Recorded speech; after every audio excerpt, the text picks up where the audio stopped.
Bonjour à tous, on va se pencher aujourd'hui sur un document assez fascinant. L'idée de départ, c'est de lier deux mondes qu'on n'associe pas forcément, la santé métabolique et la liberté financière. Ça peut paraître surprenant, mais ce document construit tout un argumentaire là-dessus. Allez, on plonge dedans. Alors, tout part d'un chiffre, et pas n'importe lequel, 90%. C'est assez énorme, non? En fait, selon la source qu'on analyse, c'est le pourcentage de personnes qui seraient en mauvaise santé métabolique. Ce que ça nous dit en gros, c'est que ce n'est plus un problème de niche, mais bien la norme. C'est un point de départ qui pose un constat assez lourd. On serait presque tous concernés. Bon, et face à ce constat, le document ne s'arrête pas à une simple liste de symptômes. Non, il essaye vraiment d'aller au fond des choses, de creuser pour trouver la cause racine. L'idée, c'est qu'il y aurait un seul problème biologique, une sorte d'ennemi invisible, derrière plein de soucis de santé qu'on connaît aujourd'hui. Et ce fameux coupable, c'est quoi? Eh bien, le document met un nom dessus, la résistance à l'insuline. On en entend de plus en plus parler. Le texte la désigne vraiment comme la source de tout un tas de problèmes. Diabète de type 2, obésité, fatigue chronique. La métaphore est assez parlante, ce ne seraient pas des problèmes séparés, mais plutôt les branches d'un seul et même arbre malade. Ok, mais concrètement, qu'est-ce qui se passe dans le corps? Le document utilise un terme intéressant, l'inflexibilité métabolique. C'est une bonne image en fait. Imaginez que le corps, c'est une voiture hybride avec deux carburants, le sucre et la graisse. Eh bien, à cause de cette résistance à l'insuline, c'est comme si le corps ne savait plus comment utiliser la graisse. Il serait coincé sur le mode sucre. Voilà, c'est exactement ça. D'un côté, on a le métabolisme qu'on pourrait qualifier de flexible, qui bascule sans problème entre le sucre et la graisse, super efficace. Et de l'autre, on a ce fameux métabolisme inflexible qui est comme verrouillé. Il ne carbure qu'au sucre, ce qui explique les coups de barre, les fringales. Et le point crucial que souligne le document, c'est que ce n'est pas juste une question de volonté, c'est un vrai blocage physiologique. Bon, maintenant qu'on a bien cerné le problème, le document ne nous laisse pas comme ça. Il propose une solution. Et attention, ce n'est pas un remède miracle, mais plutôt un système, une approche en deux temps. Et juste avant d'entrer dans les détails, la source tient à poser un argument de crédibilité. Elle mentionne que ce système est listé dans le PDR, le Prescriber's Digital Reference. Pour celles et ceux qui ne connaissent pas, c'est une sorte de bible pour les professionnels de santé aux États-Unis, un ouvrage de référence. Alors, quels sont ces deux piliers? C'est assez simple dans son approche. D'abord, il y a un produit pour le matin, qu'ils appellent l'élixir, pour l'énergie et la clarté d'esprit. Et ensuite, une deuxième chose à prendre avant les repas, une matrice de fibres qui agit comme une sorte de bouclier. Deux gestes, mais un seul et même but, aider le corps à retrouver cette fameuse flexibilité métabolique. En ce qui concerne le premier produit, l'élixir du matin, le document met en avant un chiffre qui frappe, 375 fois. Il s'agirait d'un extrait de yerba maté ultra purifié qui serait jusqu'à 375 fois plus concentré en acide chlorogénique que le yerba maté qu'on trouve habituellement. C'est assez énorme comme ratio. Et les bénéfices annoncés? Ça va plus loin qu'un simple coup de boost.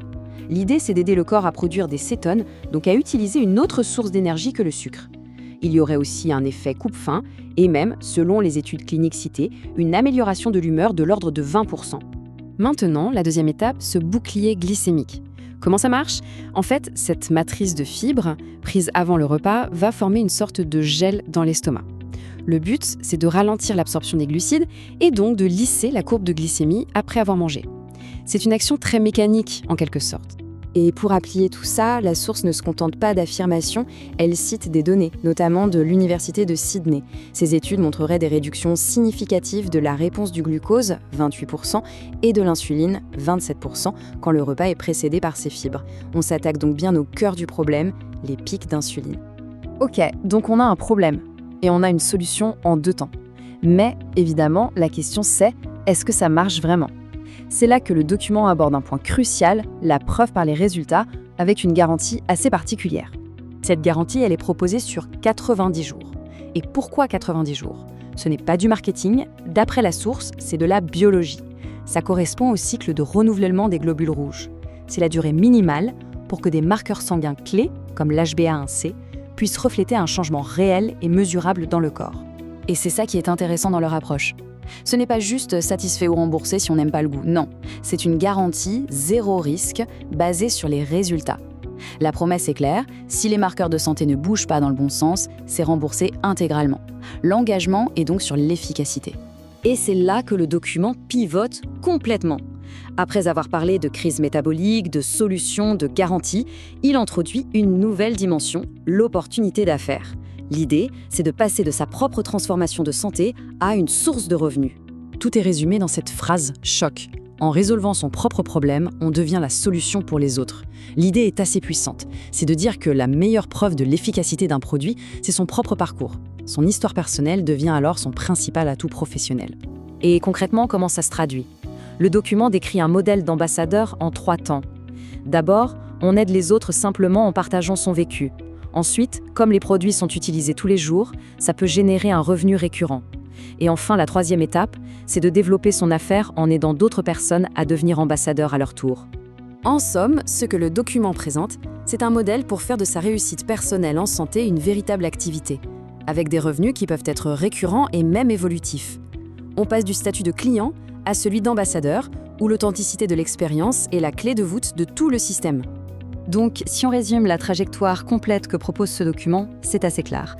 On part d'un problème de santé très large, on amène une solution en 2 parties avec des arguments scientifiques, on la blinde avec une garantie sans risque basée sur des résultats mesurables, et pour finir, on ouvre la porte à une opportunité pour transformer sa propre expérience en business. Et on termine cette exploration sur une question qui est, je pense, au cœur de tout ce qu'on vient de voir. En mêlant de façon si intime la santé personnelle et l'opportunité commerciale, où est-ce qu'on place le curseur? Où se trouve la frontière? C'est vraiment la question de fond que soulève ce document, et c'est là-dessus qu'on va se quitter. Merci d'avoir suivi cette analyse.